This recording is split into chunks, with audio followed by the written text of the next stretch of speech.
This is the ESOcast, cutting-edge science and life behind the scenes of ESO, the European Southern Observatory. Exploring the ultimate frontier with our host Dr. J, aka Dr. Joe Liske. Hello and welcome to this special episode of the ESOcast.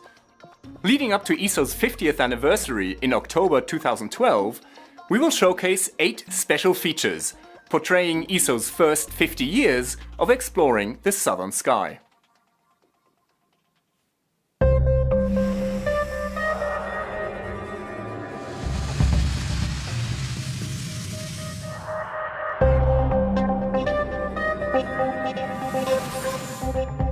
For half a century, the European Southern Observatory has showcased the splendor of the universe.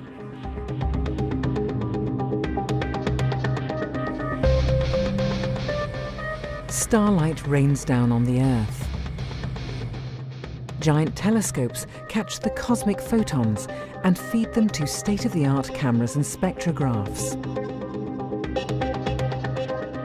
Today's astronomical images are very different from those of the 1960s.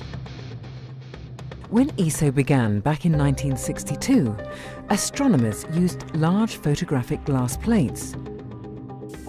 Not very sensitive, imprecise, and hard to handle.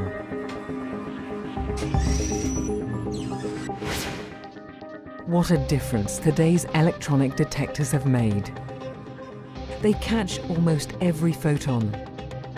The images are available instantaneously, and, most importantly, they can be processed and analysed by computer software.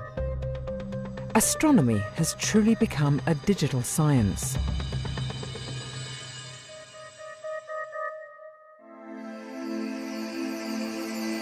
ESO telescopes use some of the largest and most sensitive detectors in the world. The Vista camera has no less than 16 of them, for a total of 67 million pixels.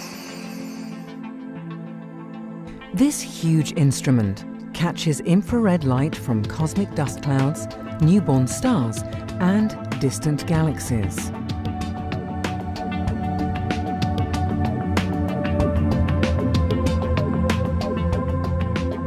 Liquid helium keeps the detectors at -269 degrees.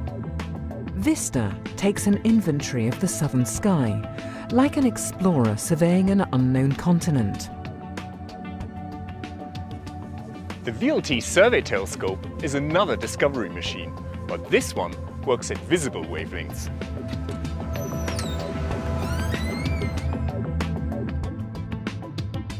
Its camera, called Omega Cam, is even larger. 32 CCDs team up to produce spectacular images with a mind-boggling 268 million pixels. The field of view is 1 square degree, 4 times as large as the full moon. Omega Cam generates 50 gigabytes of data every night. And these are just gorgeous gigabytes. Survey telescopes like Vista and the VST also mine the sky for rare and interesting objects. Astronomers then use the sheer power of the VLT to study these objects in exquisite detail.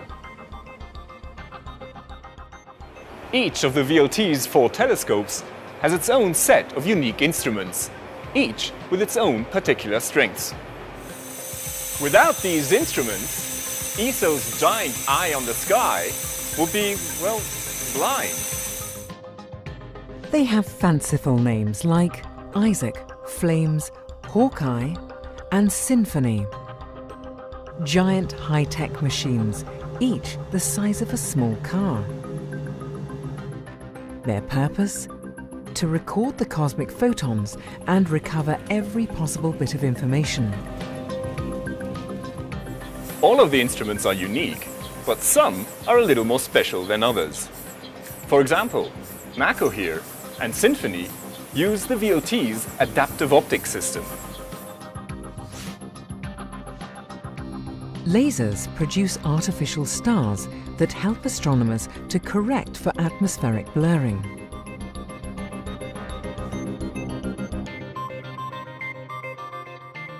NACO's images are as sharp as if they were taken from outer space. And then there's MIDI and AMBER, two interferometric instruments. Here, light waves from two or more telescopes are brought together as if they were captured by one giant single mirror. The result? The sharpest views you can imagine. But astronomy is not only about taking images. If you're after the details, you have to dissect the starlight and study its composition. Spectroscopy is one of astronomy's most powerful tools.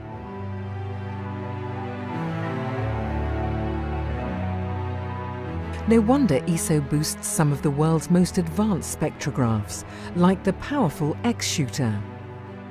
Images carry more beauty, but spectra reveal more information.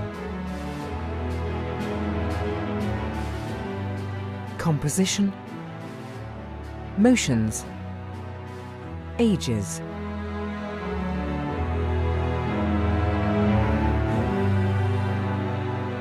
The atmospheres of exoplanets orbiting distant stars.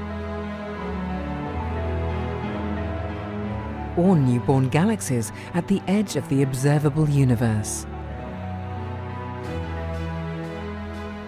Without spectroscopy, we would just be explorers staring at a beautiful landscape.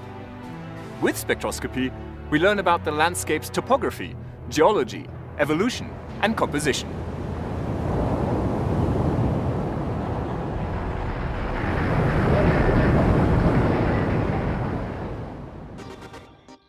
And there's one more thing. Despite its serene beauty, the universe is a violent place. Things go bump in the night, and astronomers want to catch each and every event. Massive stars end their lives in titanic supernova explosions.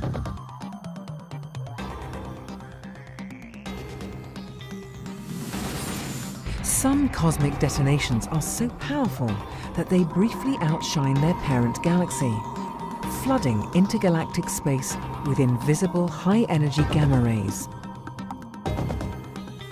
Small robotic telescopes respond to automatic alerts from satellites.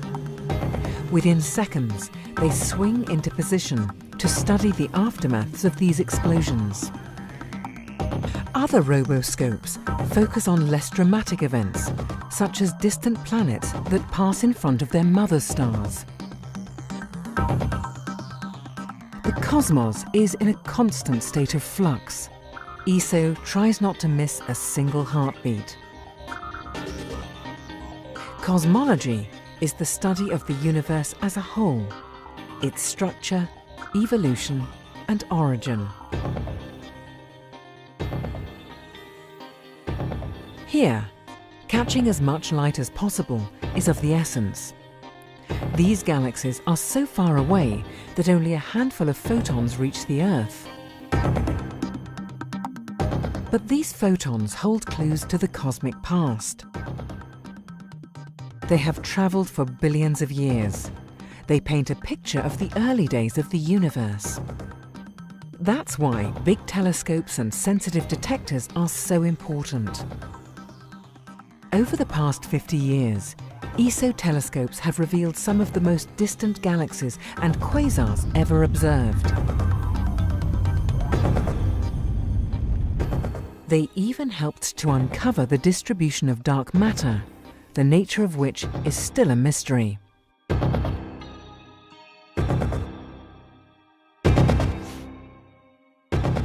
Who knows what the next 50 years will bring?